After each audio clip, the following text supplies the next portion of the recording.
السلام علیکم ناظرین کرام، 76واں یوم آزادی بھی منعقد ہو گیا۔ یہ جشن آزادی عملاً تو نوجوانوں کے ہاتھ میں تھا۔ ہر سال کی طرح شور شرابہ، ہنگامہ آرائی اور کیا آتش بازی اور سب کچھ اس طرح کی چیزیں کی جاتی ہیں۔ جشن آزادی کے ساتھ ساتھ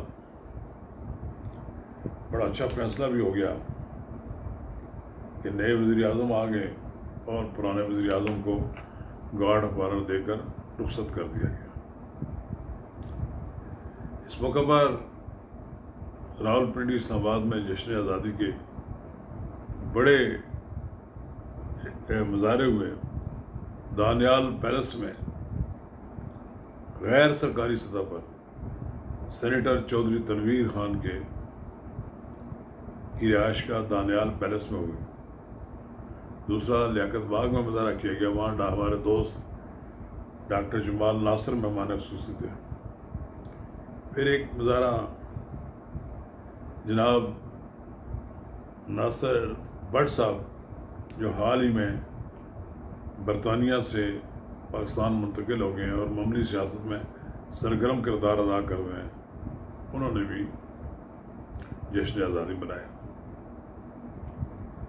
اب یہ جو تقریبات ہوئی ہیں راولپنڈی اسلام آباد میں، راولپنڈی میں بالخصوص اسلام آباد میں تو مجھے کہیں نظر نہیں آتا کہ کہیں کوئی مسلم لیگیوں کو بڑا شو کیا ہو، لیکن یہ جو راولپنڈی میں ہوئے گروپوں کی تقسیم ہے، ایک جگہ پر جو ہاں ہونا چاہیے وہاں نہیں ہے۔ اگر ایک جگہ پر اگر انتخاب اگر ہو تو شاید یہ شو اور زیادہ مؤثر ہوتا۔ بہرحال ڈاکٹر جمال ناصر بھی مسلم لیگی ہیں، لیکن وہ چونکہ نگران حکومت کا حصہ ہے، انہوں نے سرکاری سطح پر ہونے والی تقریب کی شرکت کی۔ یہ آزادی کا جو دن ہے، آزادی کا جو دن ہے، اس کو منانے کے مختلف طریقے ہیں۔ ایک تو اس طرح کے مظاہرے کیے جاتے ہیں جیسے آتش بازی، شور شرابہ، جلوس نکال رہے ہیں، گاڑیاں لے کر لوگ نکل رہے ہیں، لیکن ایک طریقہ یہ بھی ہے، پاکستان کی نوجوان نسل کو بتانا ضروری ہے کہ پاکستان کس طرح قائم ہوا تھا، کتنی قربانیاں دے کر لوگ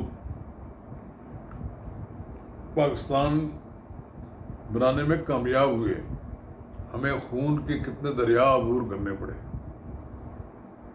پاکستان بننے کے لیے لوگوں نے اپنی جانوں کے نذرانے دیے۔ شاید ہی کوئی شخص بھول جائے جس نے یہ مناظر دیکھے ہوں، کٹی لاشیں، سربریدہ لاشیں، اور سینکڑوں نہیں ہزاروں خواتین، مسلم خواتین کی عصمت دری کی گئی۔ پتہ نہیں کتنی تعداد میں مسلمان خواتین نے کنوؤں میں چھلانگیں لگا کر اپنی جانیں قربان کر دی، کتنی ہی تعداد میں مسلم خواتین کو ہندو سکھ اٹھا کر لے گئے، اور جن تک ہماری کوئی رسائی نہیں ہو سکی۔ پھر ہمارے ہاں لوگ سوال اٹھاتے ہیں کہ قیام پاکستان انگریز کا تحفہ تھا۔ ہمارے ہاں کچھ لوگوں کی یہ تھیوری ہے کہ یہ انگریز کا بنایا ہوا پاکستان، قائد اعظم کی خدمات کو نظر انداز کرنے کی دانستہ کوشش کی جاتی ہے۔ ایسی تھیوریز پیش کی جاتی ہیں جن سے یہ تاثر ملے کہ پاکستان تو ایک انگریز کی خواہش تھی بنائے۔ وہ لوگ جنہوں نے ہندوؤں کی معاشی برتری دیکھی ہے،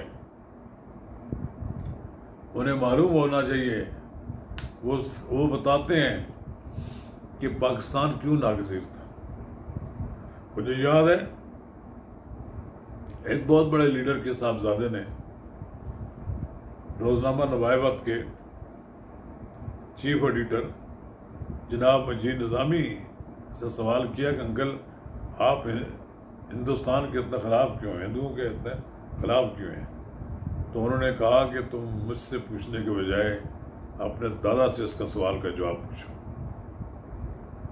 پاکستان میں جو شخص پاکستان کے قیام کو متنازع بناتا ہے وہ پاکستان کے ساتھ مخلص نہیں ہے۔ یہ بات ذہن میں رکھنی چاہیے کہ پاکستان بنانے والوں نے دراصل اس خطے میں ایک مسلم ریاست کی جو بنیاد رکھی تھی، آج وہ دنیا کی 7ویں 8ویں ایٹمی قوت ہے۔ یہ مسلمانوں کا سب سے بڑا مضبوط ملک ہونے کی وجہ سے آج پوری دنیا میں مسلمان اپنے آپ کو اس لحاظ سے محفوظ محسوس کرتے ہیں کہ اگر ان کی سلامتی کو خطرہ ہوا تو پاکستان ان کی مدد کو آئے گا۔ آج سعودی عرب سمیت مشرق وسطیٰ کے سارے مسلمان ممالک یہ سمجھتے ہیں کہ وہ اسرائیل سمیت ان تمام قوتوں سے محفوظ رہ سکتے ہیں، کیونکہ پاکستان ایک مضبوط ملک ہے ایٹمی لحاظ سے، جو کہ ان کی حفاظت کرنے میں اہم کردار ادا کر سکتا ہے۔ ہم ٹھیک ہے، ہمارے معاشی حالات بہت خراب ہیں، ہمارے ہاں پڑوس میں آگے پیچھے حالات قدرے بہتر ہیں، لیکن ایسے بھی بہتر نہیں ہیں کہ پاکستانی شرمندہ ہوں۔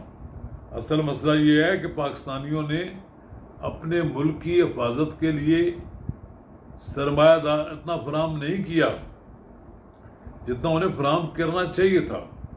پرابلم یہ ہے ہمارے پاس ڈالر تھے، لوگوں نے ڈالر اپنے گھروں میں ڈال کے رکھ لیے۔ پاکستان کو ڈالر کی ضرورت تھی نا، پاکستان بجلی کا اگر پیدا کر کے دے گا پاکستان تو اس کے لیے تیل تو منگوانا پڑے گا باہر سے، لیکن پاکستان کے پاس ڈالر کی کمی پیدا ہوگی، ادویات کی کمی پیدا اس لیے ہوگی کہ ہمارے پاس پیسے نہیں تھے، ایل سی نہیں کھلے گی۔ ہمارے پاس کوئی ایسا چیز نہیں تھی جس سے کہ ہمارے پاس یہ پچھلے سال 2 سال کے دوران ہم اپنے وسائل میں اضافہ کرتے ہیں۔ پاکستان ڈیفالٹ ہونے کے بعد، اور ڈیفالٹ ہونے سے بچانے کا کریڈٹ جاتا ہے شہباز شریف صاحب کو، اسحاق ڈار صاحب کو، پوری ٹیم کو، لیکن انہوں نے اپنی سارا کیپٹل پاکستان کو ڈیفالٹ ہونے سے بچانے میں ضائع کر دیا۔ کچھ لوگ کہتے ہیں ضائع نہیں ہوا، میں کہتا ہوں ضائع ہی کر دیا، تقریباً جتنی بلندی پہ تھے اتنے وہ نیچے آئے ہیں۔ اب دیکھتے ہیں کہ ان کے جانے کے بعد لوگ کتنا محسوس کرتے ہیں کہ وہ جا کر کچھ اچھا کام کر کے گئے۔ پر یہ بات ہم سب کے ذہن میں رہنی چاہیے کہ ہمیں پاکستان کو کوئی شخص متنازع بنانے کی کوشش نہ کرے، جسے پاکستان کی آزادی، پاکستان کا قیام اور پاکستان کی خود مختاری کے بارے میں کوئی غلط فہمی ہے یا وہ اس کے خلاف ہے تو اس کے لیے پاکستان کو چھوڑ دینا بہتر ہے، وہ اپنے پڑوس ملک میں چلا جائے، لیکن جس نے پاکستان میں رہنا ہے اس نے پاکستان زندہ باد کا نعرہ لگانا ہے، اور زندہ باد کا نعرہ لگائے بغیر کسی شخص کو پاکستان میں رہنے کا کوئی حق نہیں ہے۔ شکریہ۔